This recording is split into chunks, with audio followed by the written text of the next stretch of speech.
Because I mentioned the ramen I was making last night, I wanted to put that here first. So enjoy this ramen shot. Welcome back, my little cashews. I've been calling you pistachios, but let's switch it up based on our last conversation about my violent addiction to chocolate covered cashews. Good morning. Welcome back to Chronically Joyful. I am sitting on my porch right now, dressed like Nanook, even though I think it's like 53 degrees out here. I'm looking at spring blooms, but the universe cannot figure out the weather still, so we are choosing the outdoors as our arena today. So take a sip of whatever beverage of choice today. I am on my third cup of coffee because it's a Saturday and why not? Oh, yes. Oh, yes. So today I wanted to talk a little bit about brain fog to the degree of which I personally experience it having multiple sclerosis. And I will use my mother as an example here as well, who has fibromyalgia, and hers is called something else, but mine specifically in the MS community is often referred to as Cog Fog. And what that can look like varies tremendously depending on the severity of symptoms, the person. We're all snowflakes, little cashew snowflake people. And it can vary in how it manifests, basically, where it's like you could walk into a room and be like, why am I here? I literally just did that. I was looking for thumbtacks because my little case that has them was running low and I was going to restock it, but I walked into my office and was just like, why am I here? And thankfully, due to the gift of meditation, I'm pretty fast at being able to figure out why I walk into spaces like that. I would say that's like super low severity, whereas in comparison, I've been engaged in a very high pressure meeting at work where I'm supposed to be presenting on a topic that is of high priority. And in the middle of my sentence, like it comes out all sorts of botched, kind of like flying by the seat of my pants, kind of like how I do these videos, where I do come into these with an intention to discuss a very specific topic, but obviously I'm kind of winging it just because I'm talking about life experience. It's not the same as having to prepare for a presentation. And then like in the middle of those presentations, sometimes I'll just be like, yeah. And it's less than perfect, but again, we are human. It's not supposed to be perfect. It's supposed to be a little messy. I would just prefer if it was a little less messy in my professional life. Yes. Okay. Thank you. Thank you, universe. Puddles Cam.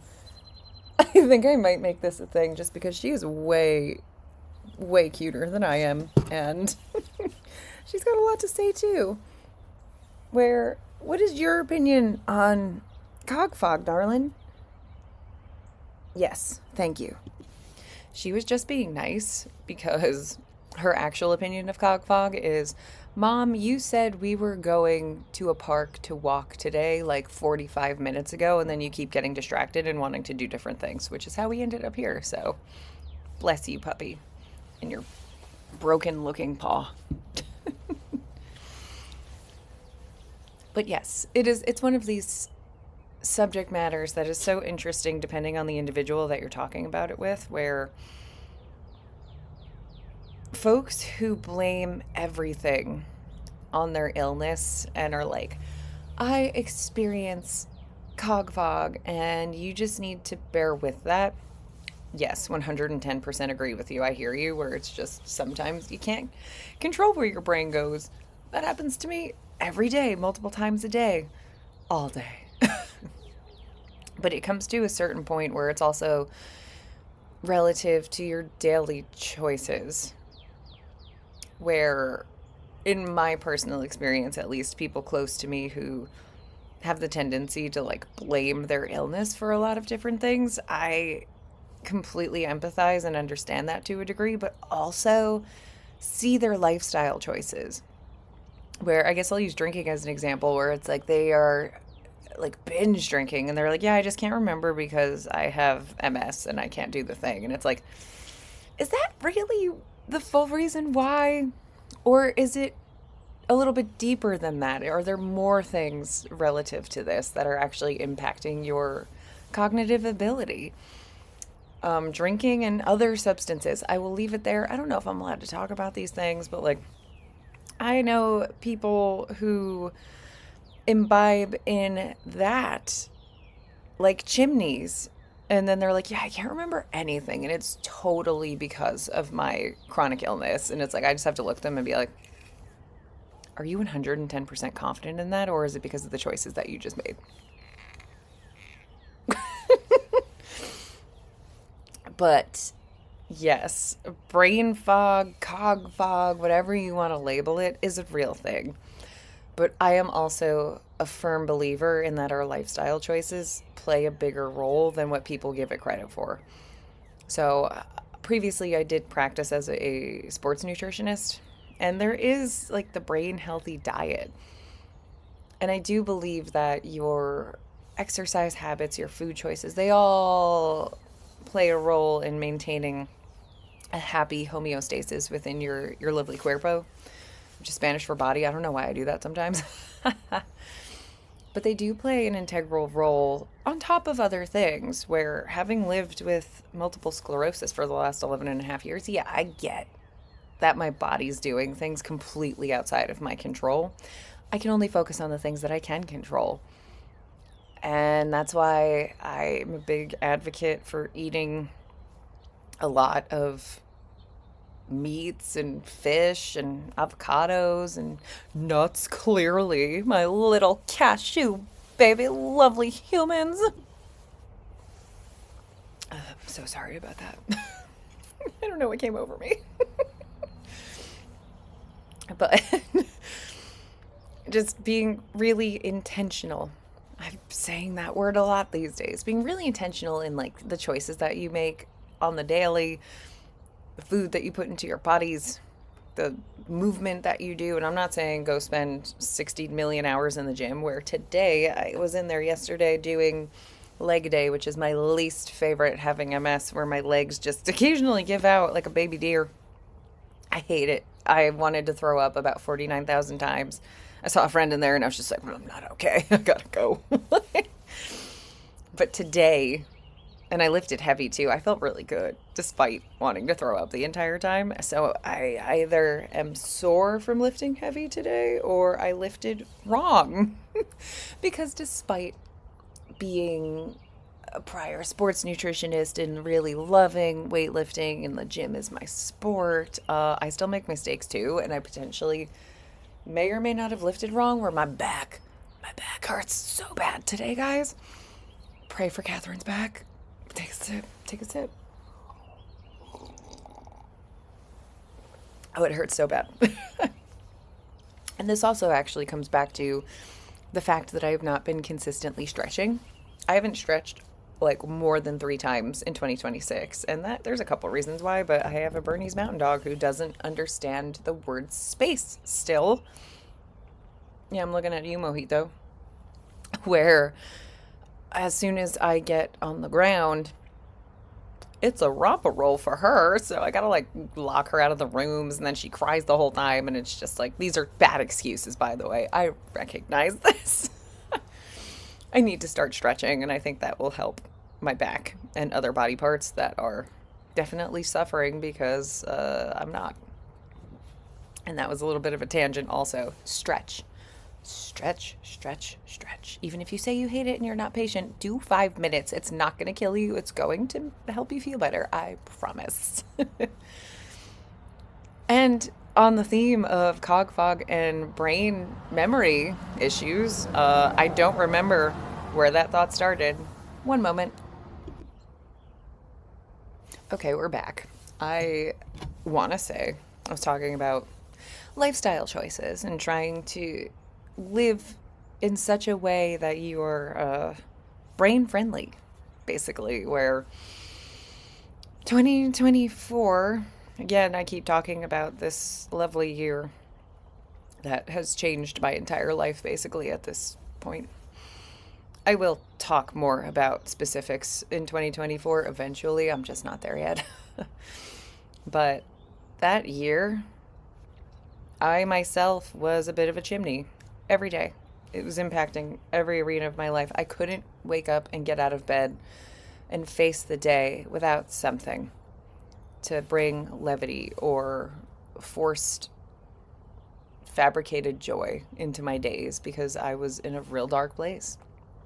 And I recognize that a lot of people who suffer from a chronic illness are experiencing the same thing every single day. Like their bodies are basically betraying them and doing things outside of their control. And it's just, you never know what's going to happen. I don't even want to say the next day, the next moment. Again, anything can happen at any time, but that's taken to another degree for someone living with a chronic illness. And I do recognize that. It's just being on the other side of that now is the reason that I can come on here and talk about these things openly, just because I made it through. And not perfectly either. I still have my days where it's just like I am doom and gloom. I have a little black rain cloud over my head, Pooh Bear style, and I just like can't get out of it. And sure, those moments, it's like I need a little bit of assistance, but treat it as medicine, not a lifestyle. Whereas living a healthier lifestyle of cognizantly making choices for brain healthy foods and things that are going to just light you up. I know yesterday I had talked about the beauty of music and just like how quickly that can really flip a switch for a lot of folks. And even if music's not the thing for you, something is. There's so much joy in this world that folks just don't focus on or like think about in comparison to all the craziness. I said this yesterday too, where it's just like once you flip that switch, it makes it so much easier to hold on to those things. And I think a lot of that, and personally speaking, my meditation practices have really helped improve my cognitive symptoms, where it's definitely like my most prominent one now, where it's just like I'll be at work and I'll walk into a meeting room and just be like, I see the agenda, I know what we're there for, but in the middle of a sentence, I'm just like, yeah, and this is how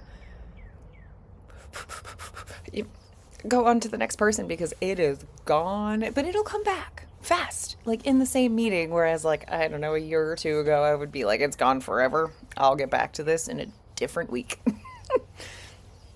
So it's just like actually noticing those little improvements and I guess cataloging them, because I'm not writing these things down. I know I should be. I should have been keeping a symptom tracker for the last 11 and a half years. I've tried. I don't love it. Especially in moments where I'm super symptomatic. It's like I would look back and see it and review it and just be like, wow, I'm a mess. I'm falling apart. And then like I would just internalize that and feel less than to bring it back to yesterday's video. And I know that it's really helpful for a lot of folks. For anyone watching this who's experiencing like GI symptoms, track your stuff. It is tremendously helpful. This is the nutritionist in me coming out and saying this, but like seriously, pay attention, because you will figure out your trigger foods and actions that you're taking that are just not for your highest good. But for me, having lived with this for 11 and a half years, like I know my body well enough now. I know myself better than anybody else. And I'm officially in a place where I can confidently say, like, yes, this is what's happening and this is how I can fix it. And that's just me. Folks who keep a journal, good for you. You did the thing that I could never make myself do. And this is coming from someone who has like 14 journals going right now, all for different things, but also all commingling back together, just because like it is so helpful, I think personally, to journal in the moment. I'm about to go on a tangent. Let's put a pin in that. Bringing it back to the whole reason that we're here, and hilariously enough, when I paused this recording, I got so distracted by the birds and people running past my house. I don't even know what we just put a pin in.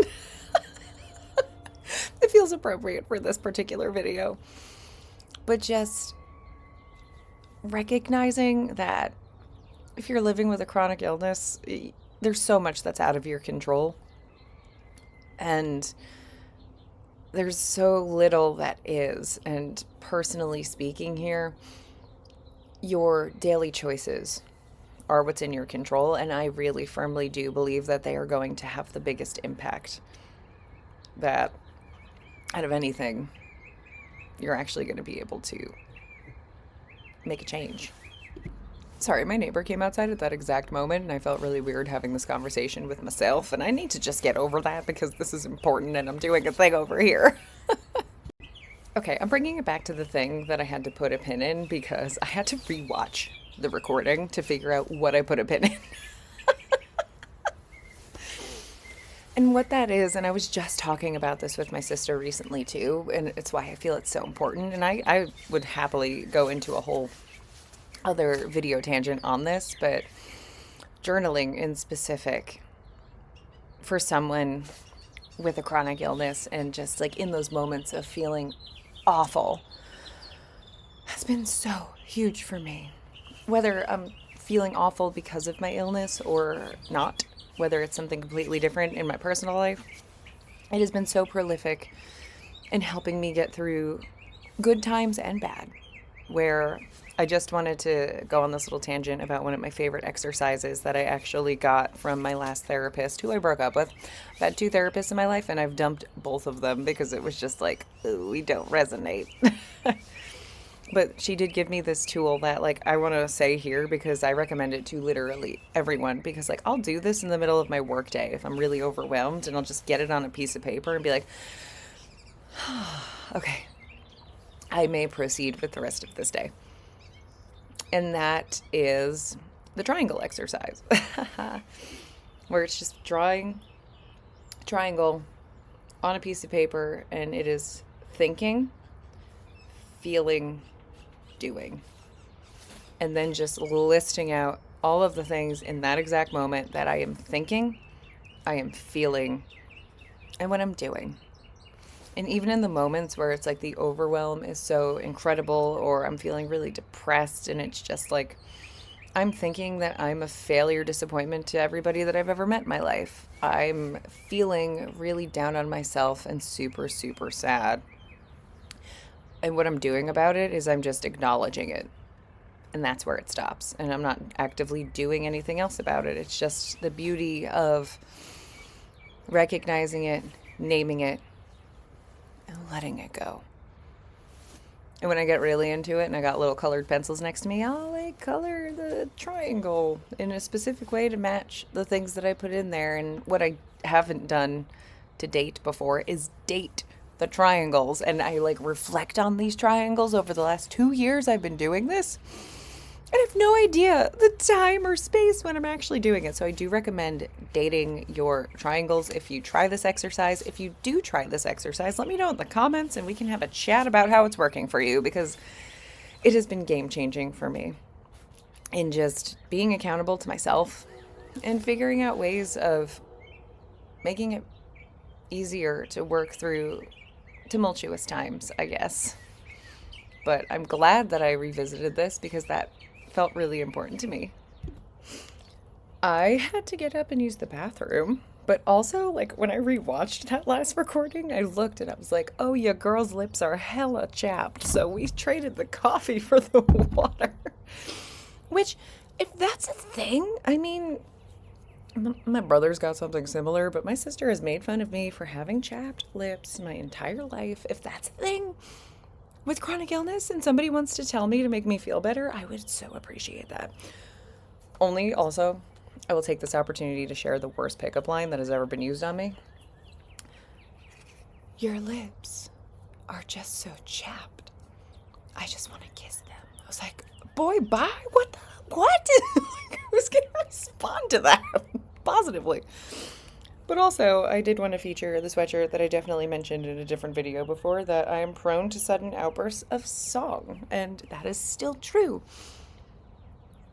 I'm not doing it. I'm not doing it in this video, no.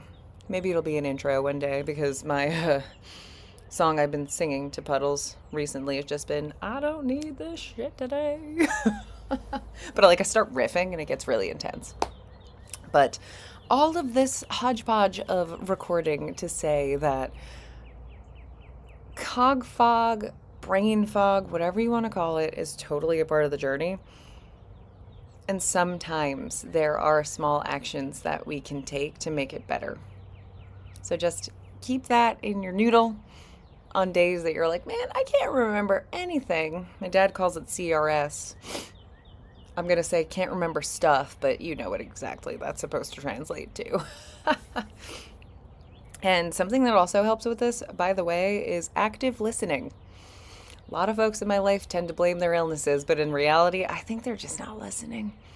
So do a combination of the things. Actively listen to other humans that you care about and the ones that you don't really care about. Just actively listen to people. Try to maintain a lifestyle that is cognitively friendly.